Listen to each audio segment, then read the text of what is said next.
Assalamualaikum warahmatullahi wabarakatuh. Selamat pagi. Pada kesempatan yang baik ini, bismillah, kita akan belajar tentang pemuaian. Yang pertama adalah pemuaian zat padat. Pemuaian zat padat. Zat padat mengalami pemuaian ke segala arah. Zat padat yang ukuran lebar dan tingginya relatif kecil dianggap hanya melakukan pemuaian panjang. Zat padat yang memiliki ketebalan relatif kecil dianggap mengalami pemuaian luas. Benda dengan ukuran tertentu mengalami pemuaian volume. Klik tombol next untuk mengetahui pemuaian panjang hingga pemuaian volume. Kawat yang memiliki ukuran panjang relatif besar mengalami pemuaian panjang. Pertambahan panjang tersebut sebanding dengan panjang kawat mula-mula. Perubahan atau kenaikan suhu kawat dan jenis kawat. Ini contohnya sebuah kawat yang dipanaskan. Dia akan memuai, panjang awalnya adalah L0, terus dia mengalami pemuaian dinamakan delta L. Pertambahan muai panjang dirumuskan secara matematis dengan delta L sama dengan L akhir dikurangi panjang awal atau L0, yaitu sama dengan juga panjang awal dikalikan koefisien muai panjang, yaitu dikalikan perbedaan suhu, atau juga panjang akhir sama dengan panjang awal dikalikan 1 plus koefisien muai panjang dikalikan selisih suhu.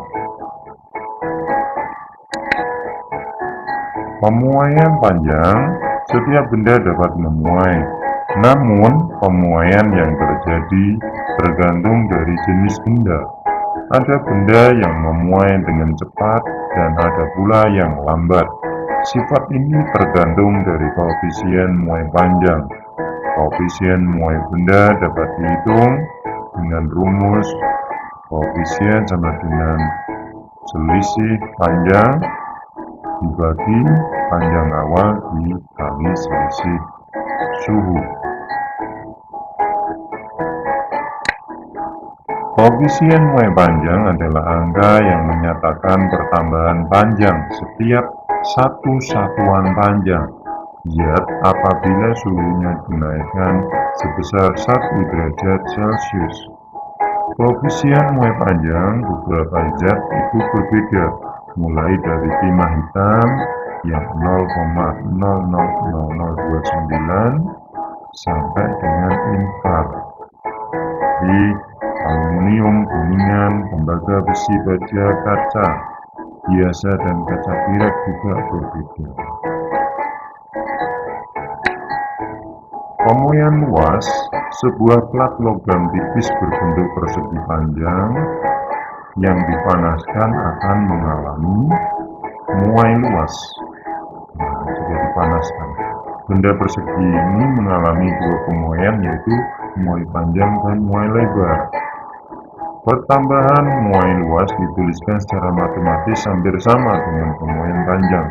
Bedanya, kalau luas, selisih luas disimbolkan dengan huruf A besar, yaitu sama dengan luas akhir dikurangi luas awal, atau luas awal dikalikan beta koefisien muai luas dikalikan selisih suhu, atau bisa juga dicari dengan luas akhir sama dengan luas awal dikalikan 1 ditambah koefisien muai luas dikalikan selisih suhu.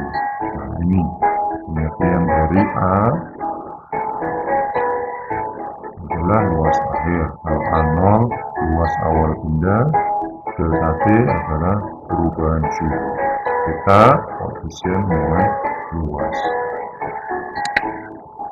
Pemuaian volume, besi yang berbentuk bangun ruang mengalami pemuaian volume. Misalnya, sebuah balok yang memiliki panjang, lebar, dan tinggi, karena volume merupakan perkalian antara panjang, lebar, dan tinggi, maka disimbolkan dengan huruf V. Selisih volume sama dengan volume akhir dikurangi volume awal, sama dengan volume awal dikalikan koefisien muai volume dikalikan selisih suhu. Bisa juga dicari dengan cara volume air sama dengan volume awal dikalikan 1 ditambah koefisien muai volume dikalikan selisih suhu. Nah, ini karena dari huruf-huruf itu P volume air, P0 volume awal, delta T perubahan suhu, gamma koefisien muai volume benda, delta T perubahan volume. Demikian penjelasan dari pemuaian zat padat. Selanjutnya adalah pemuaian zat cair. Pemuaian zat cair. Pengukuran pada pemuaian zat cair tidak bisa menggunakan dimensi seperti zat padat. Hal ini dikarenakan zat cair tidak memiliki dimensi panjang, tinggi, dan lebar. Bentuk zat cair mengikuti sesuai tempatnya, sehingga kita dapat mengukur pemuaian zat cair dengan menggunakan gelas ukur. Berikut ini adalah contoh cara menghitung pemuaian zat cair.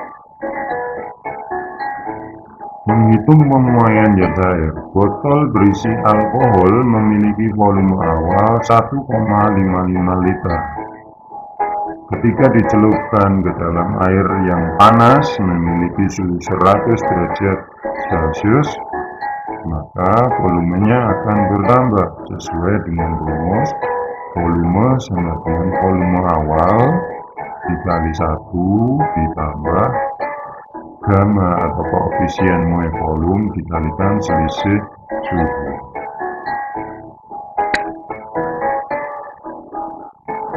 Menghitung pemuaian zat cair, setiap zat cair mengalami pemuaian tergantung dari koefisien muai volume yang dimiliki. Pemuaian volume zat cair merupakan selisih antara volume setelah dipanaskan dan volume zat cair sebelum dipanaskan. Nah, ini untuk menghitung volume zat cair, selisihnya volume adalah volume akhir dikurangi volume awal, atau bisa juga ditarik dengan volume awal dikalikan koefisien muai volume Z-nya dikalikan selisih suhu, atau dengan cara volume akhir sama dengan volume awal dikalikan 1 ditambah gamma atau koefisien muai volume dikalikan selisih suhu. Ini adalah volume awalnya tadi sebelum dipanaskan, ini volume akhir setelah dipanaskan. Menghitung pemuaian zat cair, contohnya sebanyak 20 ml alkohol dengan suhu 15 derajat Celcius dipanaskan sampai suhu 115 sehingga volumenya bertambah. Berapa volume air alkohol jika diketahui koefisien muai volume gammanya adalah 1,2 kali 10 pangkat 3. Maka kita tinggal memasukkan 20 volume awal, 1 koefisien muai volume 1,2, selisih suhunya 115 dikurangi 15 diperoleh 1,180, kalikan 20 didapatkan 23,64. Jadi volume airnya adalah 23,64 ml setelah dipanaskan. Menghitung pemuaian zat cair, setiap zat cair mengalami pemuaian tergantung koefisien muai volume. Pemuaian muai zat cair merupakan selisih antara volume setelah dipanaskan dan volume zat cair sebelum dipanaskan. Masing-masing zat mempunyai koefisien muai yang berbeda, mulai dari air, alkohol, benzena, aseton, air raksa, gliserin, terpentin, bensin mempunyai koefisien muai yang berbeda-beda. Demikian penjelasan pemuaian zat cair. Selanjutnya, kita membahas pemuaian zat gas. Pemuaian gas. Perhatikanlah tampilan berikut ini. Jika suhu gas dalam bejana tertutup dinaikkan, maka energi gerak molekul-molekul akan semakin besar sehingga tekanan gas semakin besar pula. Berikut ini adalah contoh cara menghitung pemuaian pada gas. Botol kosong berisi udara dipanaskan, dipasangkan galon pada mulut galon. Ketika kita naikkan suhu temperatur ruangan, maka udara akan mengembang, menyebabkan balon bertambah besar. Nah, ini diberi perlakuan panas, ternyata balonnya bertambah besar. Lalu kita rendam ruang udara botol pada air dingin, maka balon akan mengempes kembali sehingga suhu kembali mencuat. Kita letakkan dalam air biasa atau air dingin, maka balonnya akan menciut.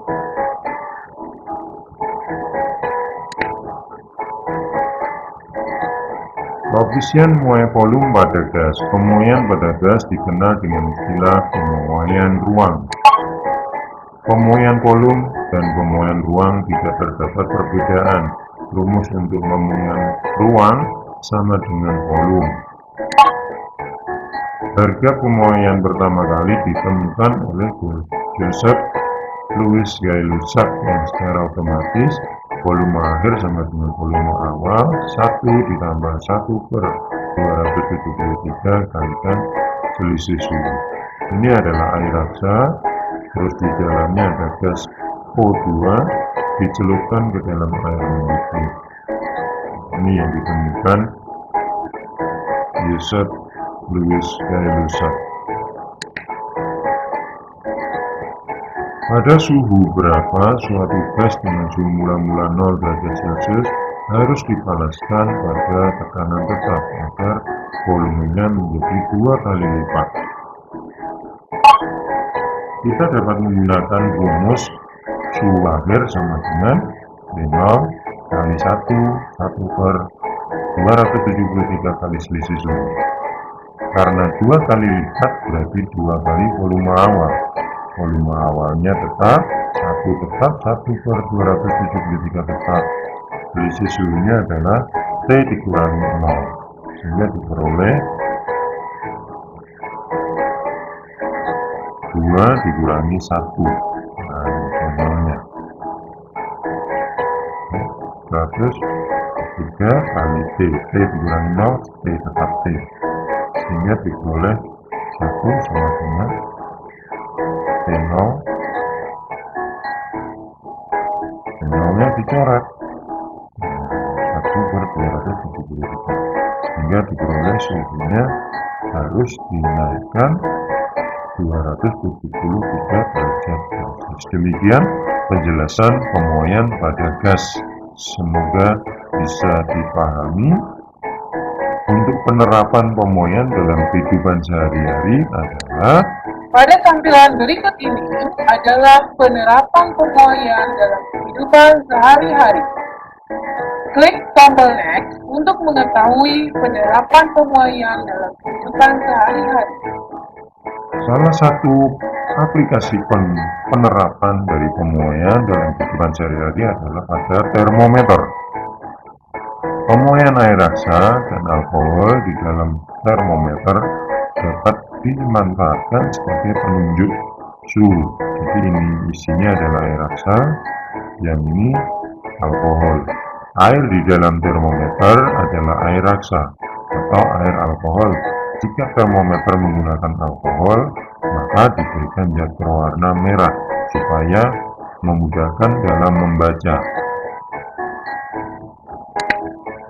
Keping bimetal, perpaduan dua keping logam yang memiliki koefisien berbeda yang dikeling menjadi satu akan menghasilkan bimetal. Keping bimetal banyak dimanfaatkan untuk alat-alat seperti lampu tanda arah pada mobil atau sepeda motor, termometer digital, dan saklar thermal pada alarm kebakaran atau termos, Magic atau rice cooker. Termostat adalah sebuah alat pengatur suhu yang berguna menjaga suhu agar selalu konstan. Di metal pada termostat berfungsi sebagai saklar otomatis. Selain pada setrika, termostat juga dipasang pada beberapa peralatan listrik lain seperti oven, rice cooker, pemanggang, elektrik kulkas, dan AC.